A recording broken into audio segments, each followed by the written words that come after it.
This video is about government regulation.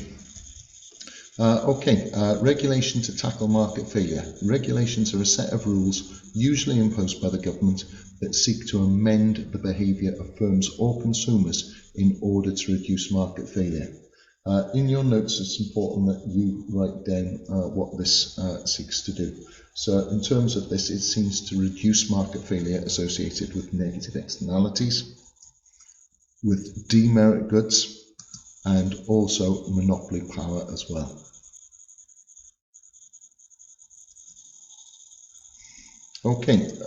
You have a number of different regulators shown there.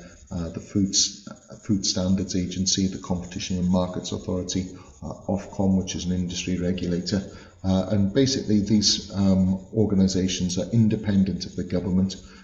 They ensure that rules are followed within their industry, and they will impose penalties or fines if they are not. Some examples of regulations, just pick up on a couple. So for example, if there was alcohol or cigarettes, there might be an age restriction. There may be safety rules applied to different industries. There may be price restrictions, for example, in the energy industry. So all of those are important. In terms of regulations, as mentioned, they will tackle negative externalities, so there may be a fixed limit on the amount of emissions of harmful gases that certain firms are allowed to emit into the air. If firms emit above any legal level, then they could be fined. Think of Port Talbot, think of those huge furnaces sending harmful gases into the air. In terms of demerit goods, the sorts of regulations, some drugs are banned, they're illegal. Age and license restrictions on alcohol and cigarettes. Think about the ban on smoking in public places, the provision of information such as health warnings on cigarettes. So all of these regulations, they're enforcing information or a different form of restriction, age, banning and so on certain goods. In terms of monopoly power, the Competition and Markets Authority will investigate any anti-competitive or restrictive arrangements such as price fixing. You can see at the bottom there the supermarkets. We are led to believe these are our friends, and tobacco firms find vast amounts of price fixing. You can follow along in your notes and highlight key points. So in terms of regulating markets with negative externalities, so think about our chemical manufacturer dumping toxic waste into a nearby river. So the aim here is to reduce output to the social optimum, where marginal social cost is equal to marginal social benefit at Q star, or reduce that output and the government can do that by either increasing firms' costs or by reducing demand, both of which would lead to a reduction in output from Q to Q star, and as a result a fall in external costs.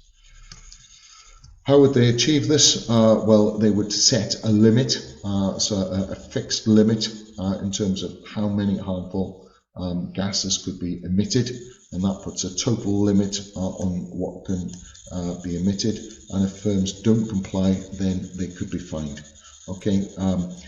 Obviously, if they were to break the law on repeated occasions, fines would go up, and eventually there would obviously be the threat of that firm being closed.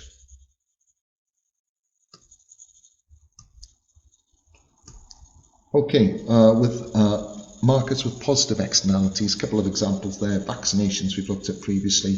We did have a past paper question with bike helmets. So positive externalities, there's going to be benefits to third parties as a result of consuming vaccinations or wearing bike helmets. So again, in this instance, these markets, it's underprovided by the market. Firms and individuals only consider their private benefits and private costs in this instance marginal private cost is also equal to marginal social cost. You might want to write that in.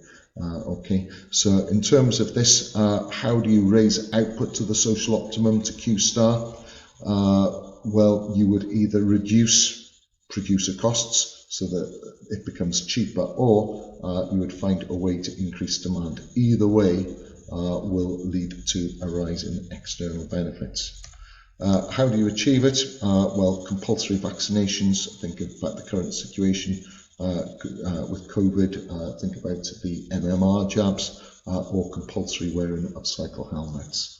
If people don't comply or firms don't comply, again, you would be looking at fines in the first instance, which could grow and potentially there could be a more serious sentence if people don't comply.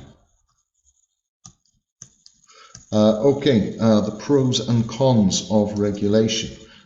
First of all, if we think about that harmful emitting, there was a total limit placed on the activity and associated negative externalities. So a chemical firm pumping harmful gases into the air or dumping toxic waste, there would be a physical limit on what was allowed. Laws can be very easy to understand and quick to implement. It's another key advantage of them. On the downside, every time you impose a law or introduce a law, that doesn't necessarily mean anything will change unless it is enforced. Okay, don't think because something becomes law that everyone abides by it. We can't be naive in this. So laws must be enforced. Most people will abide by the law, but to ensure everyone does, they must be enforced, and that means there will be an administrative cost to that. And note, when there's a cost, there will be an associated opportunity cost. Also, it's difficult to measure negative externalities, so as a result, set age limits or emission limits, whatever it is, at the right level. So again, perhaps the best that we can hope to do in an individual market is move closer to the social optimum. We might not get there itself.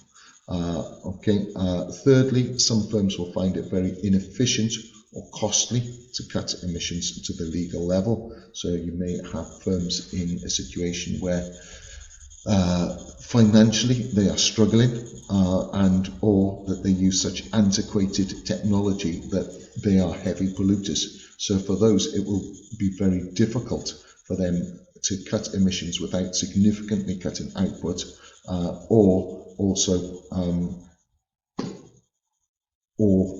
possibly going into administration.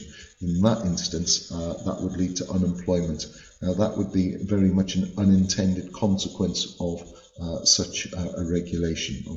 So that you can see straight away that would be a downside. We want to make things more efficient, but we don't necessarily want to create unemployment. So again, there may be other policies that are better in such a situation. So pollution permits as a possibility, indirect taxes, or again, perhaps it's multiple policies that are needed. Okay, thank you.